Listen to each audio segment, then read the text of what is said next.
introduce myself. My name is Jay Spitulnik. I'm an organizational consultant. Unlike what it says on the literature, it's not with the International Society for Performance Improvement. ISPI are the people who certified me as a certified performance technologist. I've been working in the field of performance improvement, applying principles of quality improvement, quality management, and many different regulated environments besides healthcare, includes financial services and nuclear energy. And I've been providing performance improvement training, assessment, and development for more than 30 years. So if Umber was here, that's what she would have said about me to introduce me.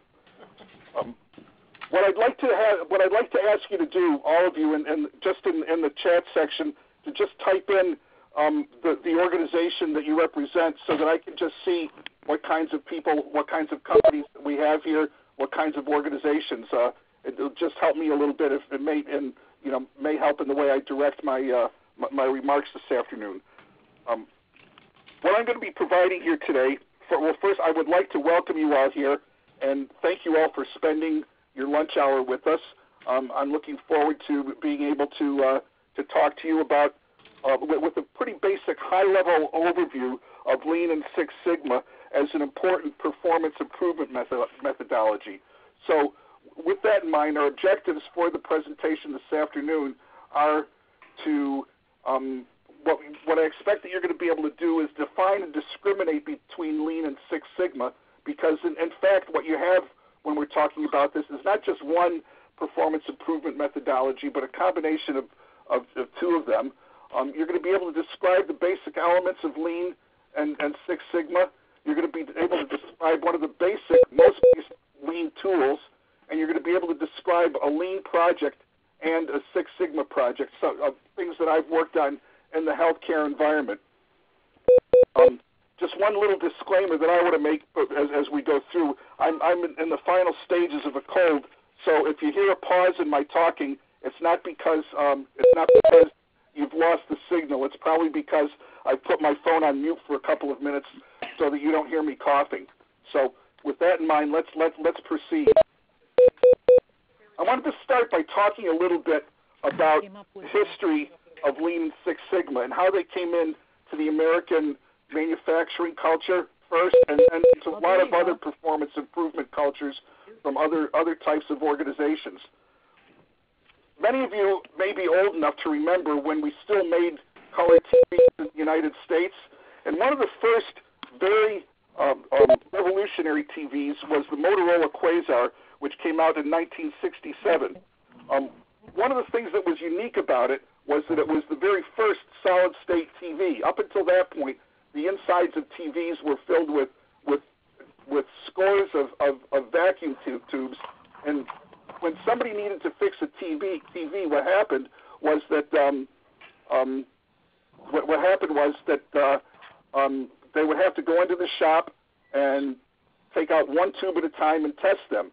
So one of the selling points that Motorola used for the Quasar was that they had their works in a drawer, and it made it easy to repair. By the way, I've been asked to ask you, if you haven't done this, to please mute your phones so that we don't hear background noise. But at any rate, this in 1967.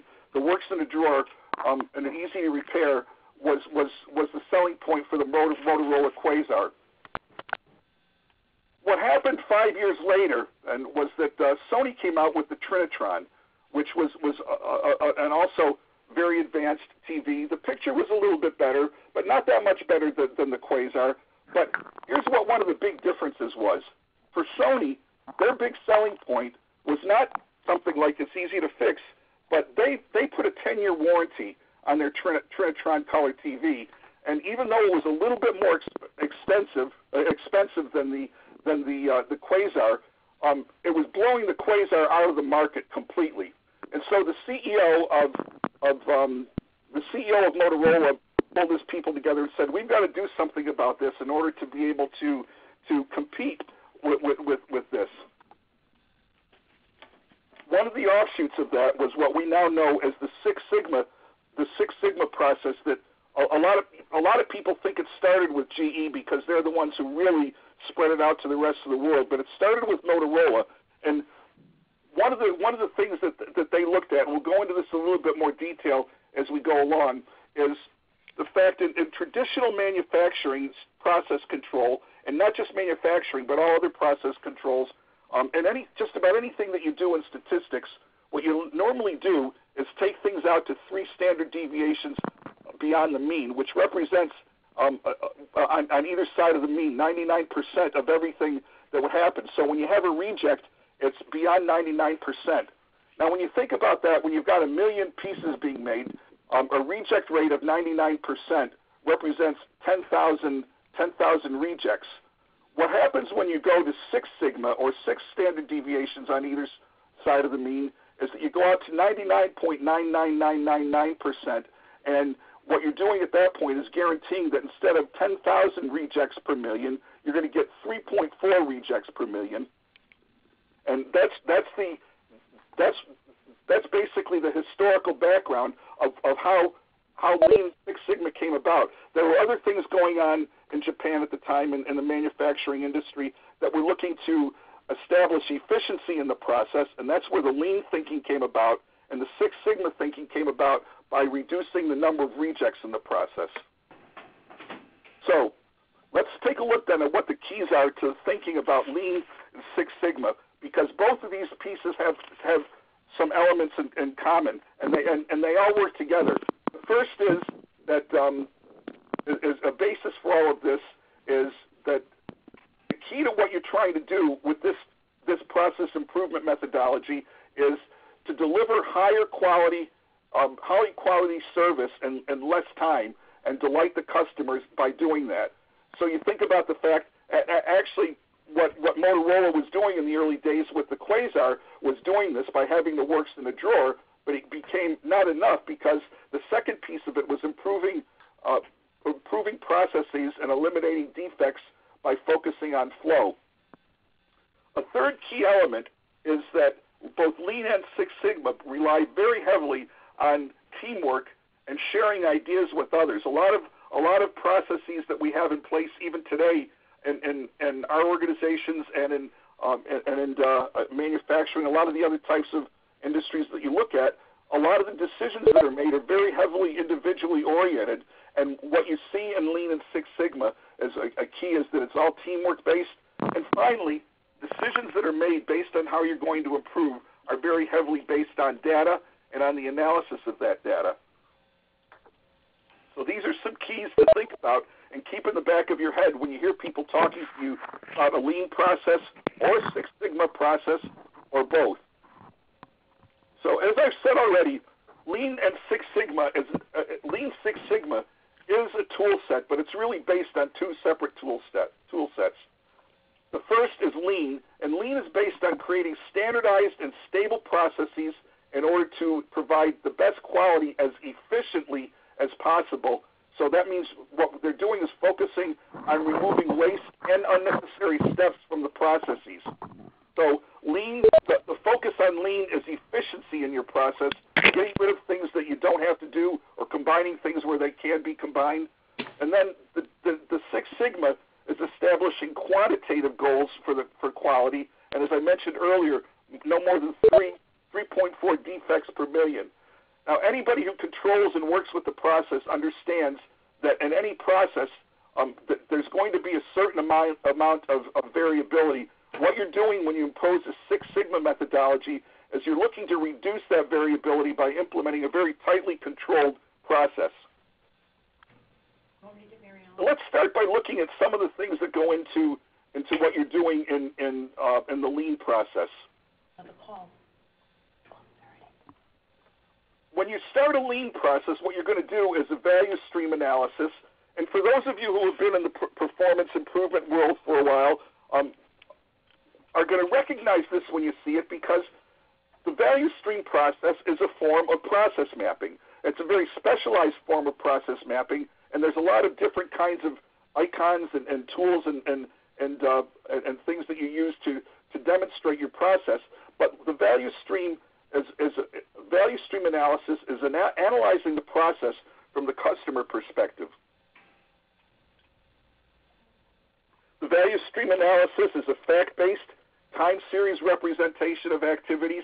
So, once again, it's a process map, but it's a process map that's based on something I'm going to talk about in a couple of minutes when I get to some definitions. But the key is that it's fact-based. It does come from a lot of input from a lot of people, but it's also getting out there and finding out what's actually going on in the world and using that as the basis for your mapping. There's a common language that allows you to have a common view of the process. It shows the information flow and what happens to trigger actions throughout the process. So it doesn't just show necessarily what happens in the process, but also what happens to trigger all the things that go on in the process. What it also shows is two types of activities. The first is value-added activities, and the second is actions that impede the customer's needs. One thing that's important to point out here is that there are two different kinds of activities here. They're value-added activities, but they're also business value-added. There's customer value-added and there's business value-added. The difference is that the customer value-added are the ones that directly impact the customer, and the business value-added are things that don't necessarily directly impact the customer. One of the key examples for that in our world is all the things that we do in terms of our record keeping, the medical records. In a lot of cases, the things that we do in our paperwork don't necessarily directly impact our patients, but they're things that we have to do because the government requires us to do it. So in a lot of cases, government regulations do not directly affect the customer, but they're things that we have to do because they're things that the regulators say that we have to do. So before I go into a little bit more on lean, let's take a look at a couple of definitions that affect lean. The first thing is that when you're doing a value stream analysis, what a lot of people do is do what they call a Kaizen event. And a Kaizen event is usually a 2, 3, or even longer day retreat where you get all the people involved with this. Remember I said the 4 elements, one of them is teamwork. First-line workers, managers, and owners of a process in one place where you map the process. Any place where you can on the spot, you improve on the existing process or suggest areas that need improvement. And what you're doing here is you're soliciting buy-in from all parties related to the process. And the way you do that is with something that's called a Gemba walk. Now, Gemba is one of the many Japanese terms that comes into our process improvement language. And basically, Gemba is a Japanese word for the real place. So what you're going to be doing, you may have all these people gathered together in a room for the value stream analysis to create your process diagrams, your value stream map.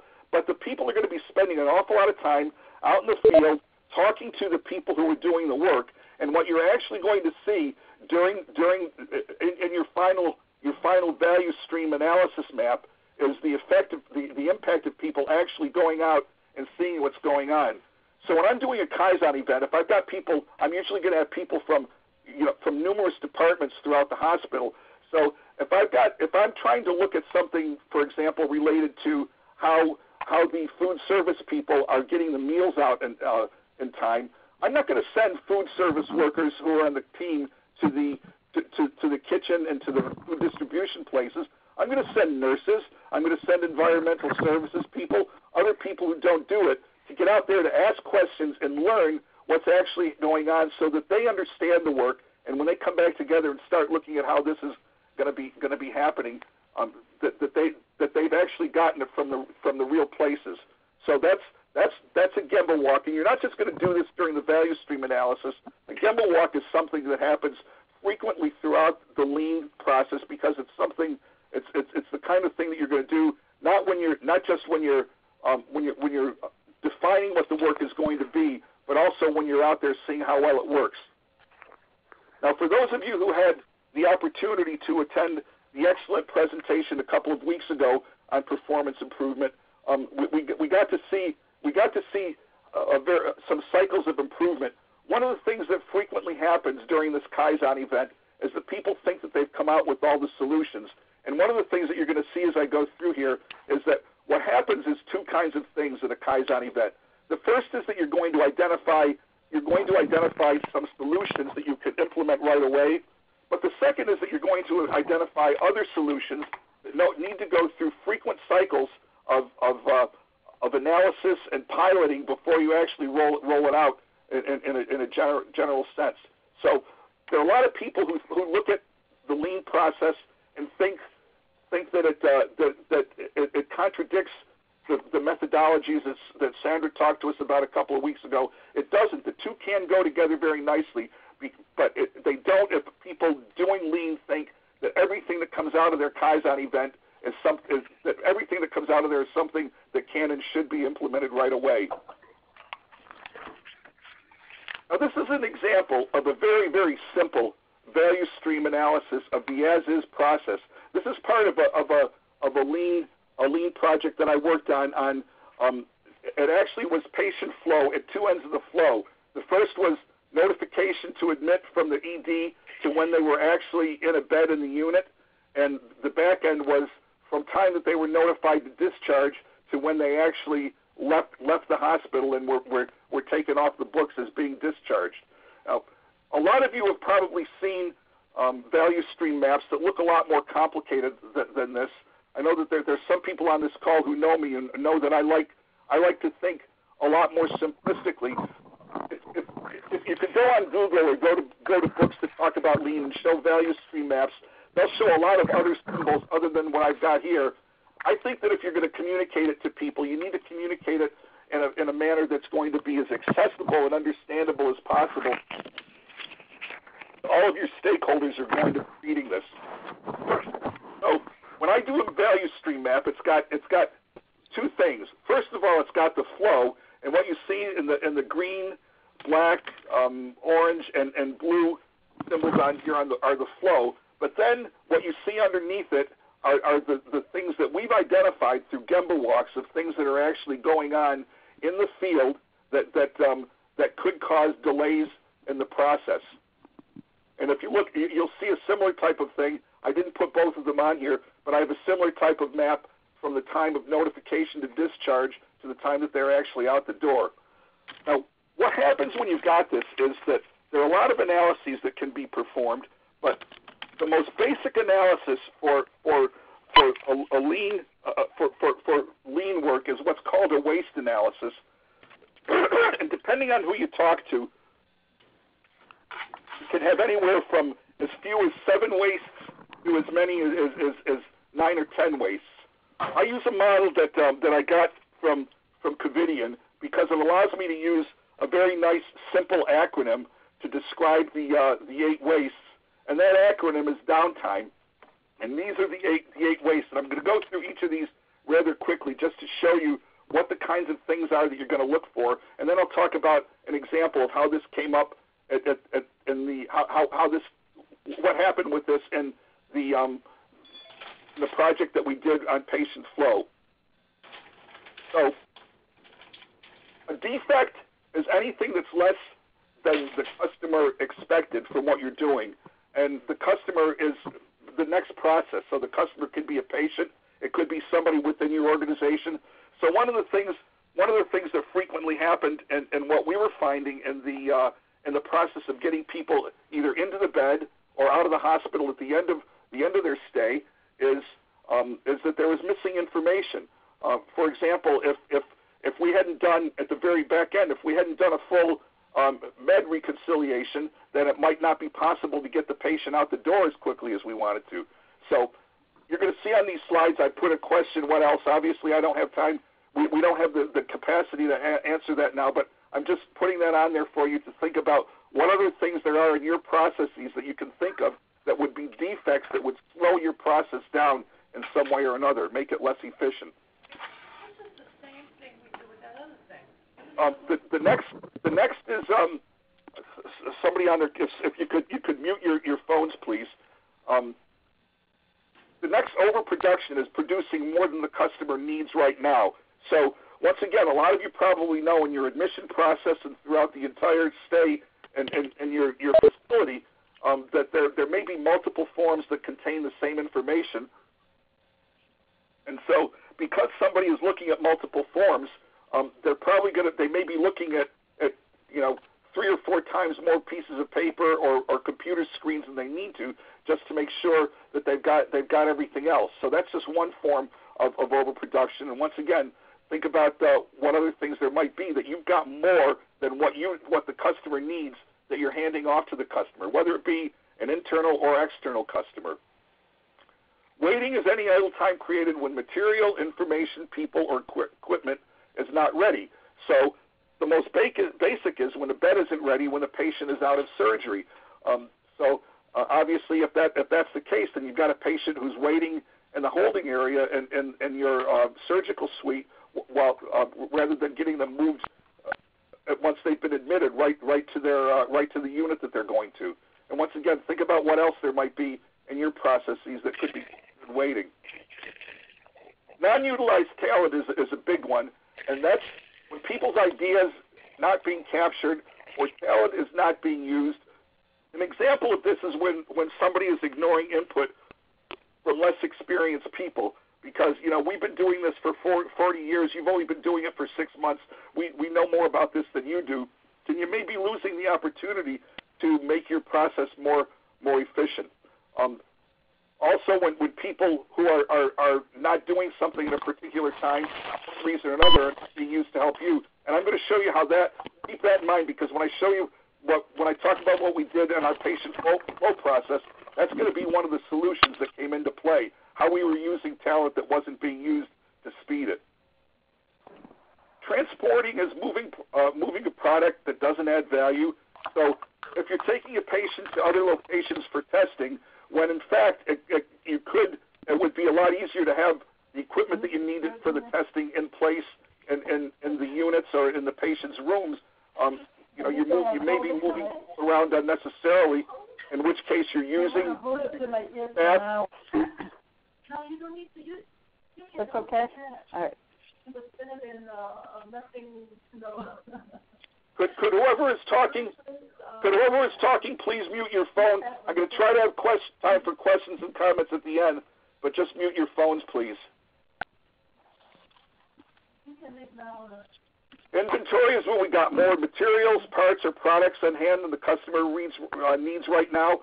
One of my the example that I use a lot, because a lot of the work that I do is in training, is when you have 100 copies of the training manual when the class is 20 enrollees. One of the things that I saw in some of the work that we did outside of the project that I'm talking about was when you went into the storerooms on the units, that there were things that you may only use once every 6 months, or maybe not that, but they had 20 of those items on the shelf, and that's not too bad, except for the fact that number one, it takes up space you could use for things that are used more, and number two, a lot of those things might have items in them that expire. So if you've got them sitting on your shelf, it can create inefficiencies in your process. Motion is when you're moving people in a way that doesn't add value. That differs from the earlier example that I gave of transportation. In this case, you're moving the people who are doing the work. In the previous case of transportation, you're moving a work product, and I know this sounds inhumane and impersonal, but a patient is a work product. So when you're moving the people who are doing the work, so we're going to remote locations to obtain equipment and supplies, and this is an example of how inventory and motion can relate to each other, because if you've got things that you don't need in your storeroom, you don't always have things for all the things that you do need, so you've got to go running around looking for them to get the things that you need. And then finally, the last of the downtime items, the last of the 8 wastes, is extra processing, and that's effort that adds no value from the customer's standpoint. Once again, we may have things that are business value added, we don't think about them, but if there's excessive paperwork that we're doing that doesn't add any value to anybody, all it's doing is taking up time, and it's making our processes less efficient. Now, going back to the example that I gave you, actually, one of the things that we got out of this that was something that we're able to implement right away, and this is at the back end, not the front end, was that in most cases when we had patients who were being discharged, we knew by middle of the afternoon the day before that they were going to be discharged the next day. So what we were able to do as a result of the work that we did with this was identify the fact that we could put together a checklist of things that could be done the day as soon as the notification for discharge came onto our system, and have that ready the next morning. Now, where that comes into play is you look at the waste analysis. That's where the non-utilized talent came into play, because what happened was that the day shift nurses were the ones who got the notification, and then when they came in the next morning, they'd start on the checklist. But we had a lot of cases where evening and midnight shift nurses would have time to do these things, so a lot of the things that had to be done could be ready by the next morning when the day shift came in. Some of the things that were able to happen as a result of that is that when case management came in first thing in the morning, they didn't have to wait till a day shift nurse notified them. They could have this checklist in front of them saying, these are the things that you need to do to be able to get this person out to another facility. Or if it was a rehabilitation therapy issue, the PT and OT people would know first thing in the morning that they had these people who they had to see for consults, so that we were able to speed up getting this done. And the big thing was that first thing in the morning, the hospitalists in this hospital were able to look at this and say, these are the people who I need to see first, so that we can get all their discharge orders in place, and when all this other stuff is done, we can sign off on it very quickly. So that's the kind of change that can happen very quickly as a result of a value stream analysis and a Kaizen event, and it's the kind of thing that doesn't necessarily need to have piloting in one or two units to see that it works. It's something that we were able to identify very quickly and get in place across the hospital, and get the time to discharge from the time from first thing in the morning until the actual leaving the hospital, get that time to discharge reduced. One of the things that came out of that same Kaizen, and as a result of doing this, that turned into a Six Sigma project that I'll talk about in a few minutes, was the fact that even with this, we were still having a lot of batching occurring. Batching it's another lean term that means just the fact that for some reason you've got an activity that happens frequently, but it's happening a lot all at one particular time during the day. And what we were still seeing was that there were an inordinate number of patients being discharged between 4 o'clock in the afternoon and 6 o'clock at night. And so we were able to use that and go in and do more analysis. That's something that we couldn't solve directly out of the Kaizen, but it's something that went into a more long-term cyclical process improvement activity that ultimately did come with some solutions. So that, remember I said at the very beginning, I'm giving a high-level overview. That's a very high-level overview of the lean process.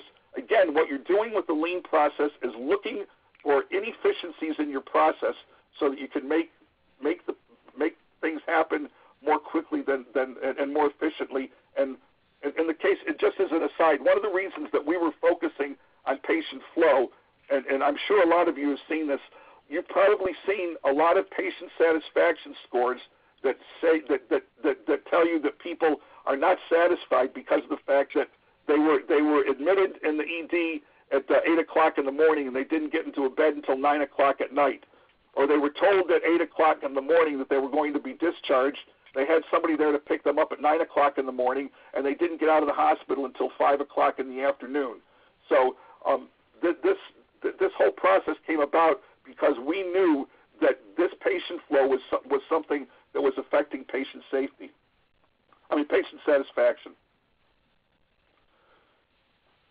So let's move now and take a look at some very broad level overview of what the Six Sigma process is about. And the Six Sigma methodology is very much involved with process thinking, and it's also very heavily involves statistical thinking. So it starts with the basic concept that any business outputs, and I know a lot of people don't like to think about this, but we are a business in healthcare. Business outputs are the function of a process, and I don't care what you're doing. Everything that you do at some level or another is a process. So that high capability in your process requires that you manage the process. Now we know the pure definitions of Six Sigma say that improvement results when variability is eliminated. And we know that as human beings, that we're never ever going to be able to completely 100% eliminate the variability. But if you think of the normal curve in statistics, what you're trying to do with Six Sigma process thinking is narrow that normal curve as much as possible, so your standard deviations are as small as possible, and you've got a very, very low numbers on either side of your mean, either side of your acceptable mean. So, as is the case with just about everything I do and everything a lot of us do, there's an acronym that defines what you do in the 5 phases of a Six Sigma process. So the 5 phases here, and once again, I'm going to go through these at a fairly high level to talk about what you're going to be doing at each of the 5 phases. The 5 phases of the standard Six Sigma DMAIC model are define, measure, analyze, implement, and control. And you're going to see as I go through here how statistics and data analysis come into play and what you're doing in the Six Sigma work. So what you're going to do with a Six Sigma project, the first thing, the define phase, is you're going to look at who is the customer, and then once you know that, what are we trying to accomplish? What is it that we're trying to make different? You can see here similarity between this and the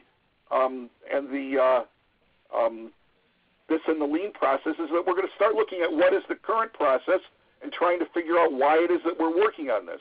We can then figure out who needs to be involved, what resources they need, and when the project must be completed.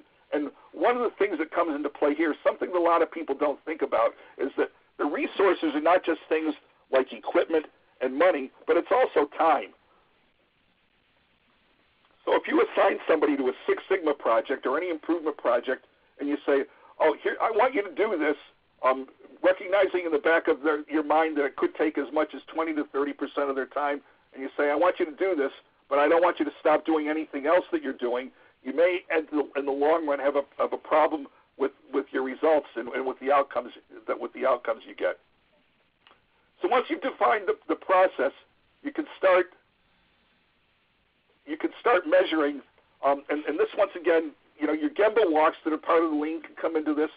Find out what the customer defines as a defect, and basically for them, a defect is going to be any process or product that doesn't meet their customer requirements. And remember, your customers are not just the patients and their families. If the products that you're providing or the services that you're providing are going to be provided to somebody else in the hospital, it could be somebody in the hospital who's your customer.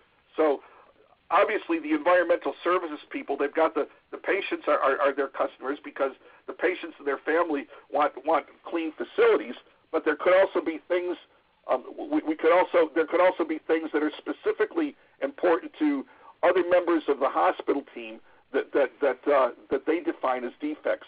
And then you ask how you can objectively measure your performance, and that's where the data comes in. What data can you gather? A lot of which is going to be available already, a lot of which you have to create. And I'll talk about this in a few minutes too when I talk about a sample of a project. And what's the baseline performance of this process? The baseline means where are we now, so that you can define.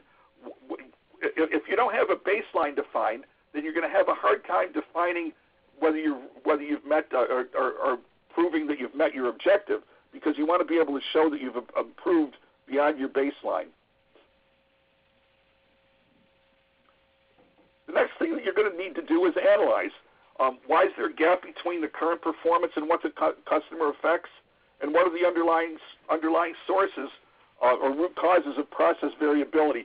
One of the things that this points out is that a lot of people who look at Lean or Six Sigma begin to say, well, okay, this is a new methodology. We don't have to do the things that we used to do. And I had an experience with that in the organization where I used to work, where a colleague of mine who was trained in Lean and Six Sigma but didn't have the same level of process improvement background that a lot of us had, said to me, well, Jay, now that we're doing Lean and Six Sigma, you can stop doing all your training on root cause analysis. The fact is that what you're going to be doing in both Lean and Six Sigma is applying a lot of the tools that you've always used in process improvement. And that's what we're doing here. If we're going to find out what the sources are of the process of variability, very often we've got to do a root cause analysis in order to get to that, to find out what that is, in order to be able to define what we're going to be able to do to improve. And once again, it's about all of the different tools that you've used in process improvement. We've already talked about flow charting, fishbone diagramming for root cause analysis, going through cyclical PDSA cycles, or repeated PDSA cycles. Those are all things that you've done in the past.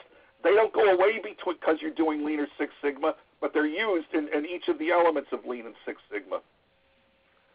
The I in DMAIC is improve, and this is when you've defined now what improvement actions are necessary to achieve targeted performance levels.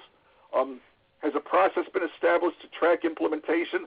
A lot of times what I see as weaknesses in the way people are implementing this is that they've identified the improvement opportunities, and they've identified what they need to do, but they're not doing anything to track their implementation. If you've got an action plan in place to implement your Lean and Six Sigma, your Lean and Six Sigma solutions, but you're not tracking them, you're not going to have any way to know whether you've been successful and whether you need to make in-process course adjustments. And finally, one of the things that's really important in looking at improvement, one of the things that happens when we're doing these improvements is we all know how great these changes are that we're going to be making, but are there things out there that are obstacles that we might need to think about, and how might the system push back? One of the things that's important, and that I always talk about in all of this, is that there's any process improvement methodology that we use needs to be very heavily integrated with change management and change leadership methodology, because we need to know how the system might push back so that we can be anticipating that, and we can have things in place. That are going to address that. I know one of the big changes that a lot of you are going through right now are changes in the way you deal with electronic medical records and in the systems that are being put in place. And a lot of us, I heard a comment at a meeting that I was at last night. A doctor who's a physician advisor at InterSystems was saying the students who are coming out of medical school and residencies today have never used paper records. All they know is the electronic medical records. But think about and these are probably young men and women who have been using keyboards since before they went to school. Contrast that with the older folks for whom anything that they do on a keyboard is a hunt and peck type of thing. So they don't have the same level of facility. So when we're making changes, we're making improvements that involve changes in how you use information technology. There are going to be obstacles there. There are going to be pushbacks in the system, and we need to look at our DMAIC process as what those are and how we're going to address them, and making sure that the changes happen is the way we want them to. And then the last item, we've gotten to the point now where we're ready to implement it. Have we put the mechanisms in place to monitor the new process? Have we made it sustainable? How is everybody going to learn the new process? Have we updated documentation that needs to happen? One of the things that we learned in the patient flow project that I was talking about is that we had very outdated documentation describing how to determine when telemetry was going to be needed in a patient room, and because of that, people who needed telemetry were being assigned rooms that didn't have telemetry. So one of the things that we needed to do was update that documentation so that we could make sure that we didn't assign a telemetry patient to a non-telemetry room in the hospital. And then how are the lessons going to be learned, and how are the best practices going to be shared throughout the hospital? So this is all part of what we're doing when we're controlling, and this comes into play in the actual implementation. Now, one of the things that we talked about in the information about this session is talking about human performance technology and how all of that relates to this. And I'm just going to go through a really, really high-level explanation of what human performance technology is, what the HPT model is. And this is a model of human performance technology. It comes from the International Society for Performance Improvement, who are the people who have certified me as a certified performance technologist. And there are essentially 5 general pieces of this. It's performance analysis, cause analysis, the selection and design and development of your solutions, implementation, and then evaluation of all of this. And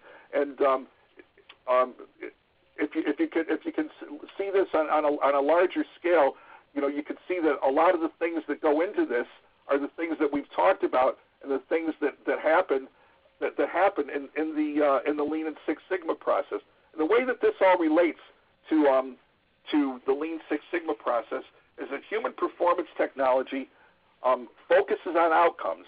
Now, that's what we talked about as one of the key elements at the very beginning. We're looking at results. Human performance technology is also important because it takes a systemic view, looking at things from a big picture perspective instead of just looking at the individual elements. Ultimately, in Lean and Six Sigma projects, you do get into individual types of things like checklists to prepare for checkout, assigning evening and night shift nurses to get ready for that. But you start off with the systems view. It adds value, and that's just a given. And we try to make sure that happens in everything we do. One of the things that happens through the types of things that you do in Lean and Six Sigma projects is that you're establishing partnerships throughout the system. One of the things that was very dynamic in the patient flow process project that I was on was that you'd have people in environmental services, for example, who would talk about the fact that by sitting in a room with the nurses, they didn't understand what the impact was on the nurses if it took them an hour instead of 15 minutes to get to their unit to clean out a room that had been vacated. That's just one example. But on the same token, in a lot of cases, the nurses didn't understand what it took if there was a patient who had to be transported to another facility by an ambulance. They didn't understand what the transportation department was going through to get the right ambulance in the right place in the right time. So establishing partnerships is a big piece of all of this. It's part of human performance technology. It's a major part of everything that you do and everything in Lean and Six Sigma. Human performance technology is systematic in all aspects of the process, and once again, that's something that you can see in everything that you do in Lean and in Six Sigma. So let me take you to a couple of examples just to show what the differences are. I've already talked about this project, and I've talked about some of the things that happened from the project. And one of our big things that came directly out of the Kaizen event, in order to reduce the time from discharge to time out the door, was that we identified work that could be done by evening and night shift nurses. Part of all of this as well, by the way, is we changed our bed control computer system to make sure that we had a very visible flag for discharge notice on the bed control system, so that people could look at that. And what we tried to do was to make sure that by 3 o'clock in the afternoon, everybody who we knew was going to be discharged by the next day was identified, so that when the day shift nurses did their turnovers with the evening shift nurses, they could talk about that and talk about what had already been done on the checklist and what could be done at night to get ready for the next day. And we did have a fairly good size reduction in the time and the average time to discharge from the beginning of the day until they actually got out of the hospital. So this was a lean project because what we were doing here was making the process more efficient. Now, another project that I worked on was a project to reduce the readmission to the hospital of ambulatory dialysis patients. We had patients who were renal patients who had been discharged from inpatient, but then put into the ambulatory into our ambulatory process. They were going to our ambulatory dialysis clinics, and what we were seeing, and I'm sure a lot of you have experienced the same thing, was that we were having an awful lot of people who were being readmitted in relatively short periods of time. So, and as everybody knows, with the new payment, the new payment models, if you get people who are being readmitted within a certain amount of time, you're not getting paid for that readmission. So, as a result of analyzing this, the good thing here was that we already had great data on the readmission data. That is, who the people were who were being readmitted and what the general causes were for readmission. So what we were able to do was to be able to collect and analyze 6 months of readmission data. This established our baseline, but we were also able to use this to identify and categorize the causes. So you can see what we've got. We've got some statistical things that are going on here, because we've got the statistics, the data of the readmissions, and then we can go into various types of analysis to figure out what's going on here. Most of the analysis that we did here, most of the data, the statistics were descriptive statistics, but we're able to do, by identifying and categorizing causes, we're able to set some priorities, then do some root cause analysis, and begin implementing some solutions to reduce the times. One of the things that we identified as an example was the fact that a lot of the documentation that went out with the inpatients when they were discharged was really too complicated for them to read and understand. It was written from the perspective of doctors and nurses and dialysis technicians, not from the perspective of patients who have no idea what we're talking about. So we spent a lot of time, and using a lot of patient input, we spent a lot of time just completely redoing the documentation that went with the patients to help explain what they needed to do and the things that were going to help them maintain the improvements that they had made in the hospitals. So this is a Six Sigma project. It's very, very heavily data oriented, and allowed us to allowed us to make some improvements. Now, I got a couple of other slides here that I just added in. I'm not going to spend a lot of time on these, just to talk about one of my colleagues, a gentleman named Ken Kerber, does some things talking about the dimensions of change. And just one of the things I wanted to point out is that Lean Six Sigma fall into the category of planned change, which is the kinds of change that I see that has the most lasting, sustainable effects. And you can see that it fits in with this because you got clear goals, it's flexible and participative, you got a plan to accomplish the goal, you've got change maker as an influencer, and you're going slow during the planning so you can go fast during the implementation. And those of you who were at the presentation a couple of weeks ago can see some similarity between here and the change ladder that we saw, because what planned changes allow you to do is to go through some processes of identifying the change, engaging the stakeholder, organizing the process, implementing the change, monitoring and sustaining the change, and those all fit in very nicely with the things that we've talked about in Lean Six Sigma.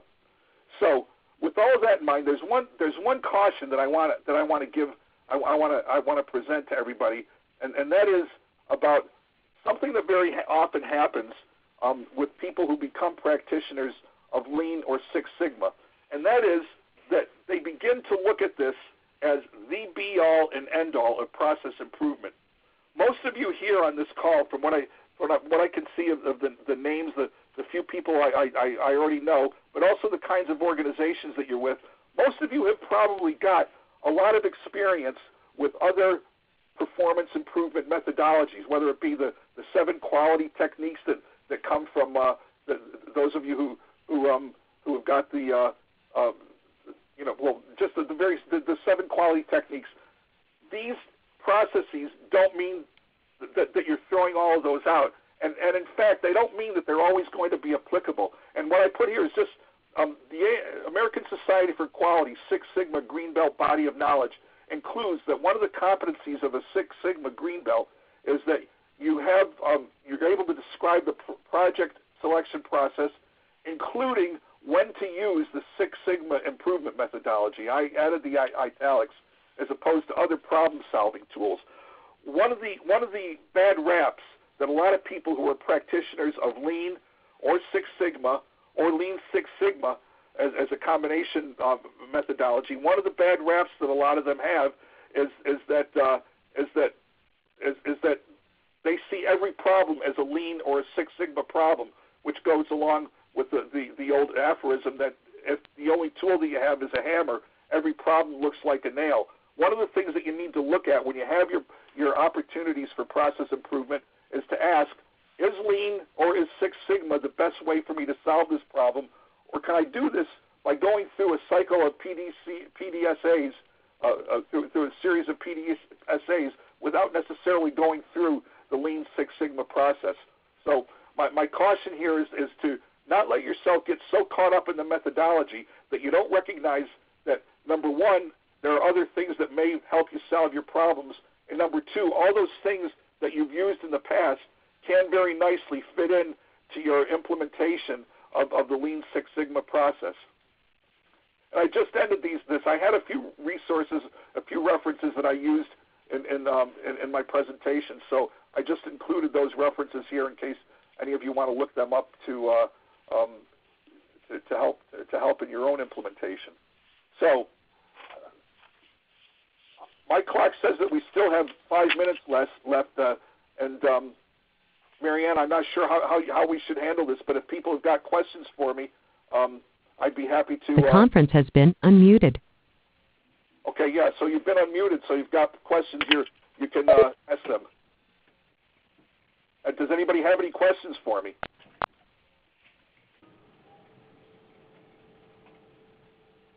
Wow. Probably the first time that's ever happened. Well, I want to stress, I want to reinforce the conference has been unmuted. I want to reinforce that this has been a very high-level overview. What it's going to do for those of you who have never had Lean or Six Sigma experience in the past, it's going to provide you with an opportunity to, at least you're going to understand more of the things that people are saying. And the next two webinars where people are going to be talking about more specifics of their Lean Six Sigma projects. And I know now that either Marianne or Umber has got something to say to close us out to move this along. Marianne, are you there? I am. It looks like Umber has now joined us as well. Okay. So thank you very much, Jay, for that wonderful presentation. Just as a quick reminder, I do want to remind everyone to submit the survey. So stay online, please, until the survey pops up. Just want to mention that the CEU certificates will be emailed only to those who submit the survey. Would also like to give a closing remark and mention that the next webinar is scheduled for January 14th, 2015, where we will continue our topic on improving patient outcomes with Lean Six Sigma. So if there are any questions right now, if not, we can end the webinar. Thank you all very much. Thank you so much, Jay. Thank you, Jay.